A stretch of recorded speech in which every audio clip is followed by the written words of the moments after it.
我们生活当中有很多人咳嗽的时候都会想到喝到冰糖雪梨，觉得可以止咳润喉。但是在我门诊当中也有一份患者跟我反映啊，说喝了冰糖雪梨反而咳嗽得更厉害了，这到底是怎么回事呢？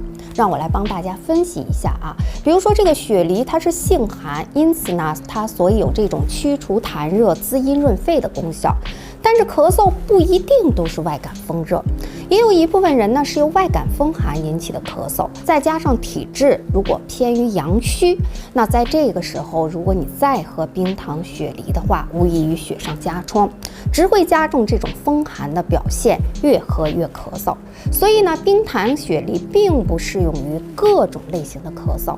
因此呢，我告诉大家，即使是食疗，我们呀也要讲究辨证论治，不要自己乱吃。您记住了吗？请你点赞、收藏、转发给你身边需要的人吧。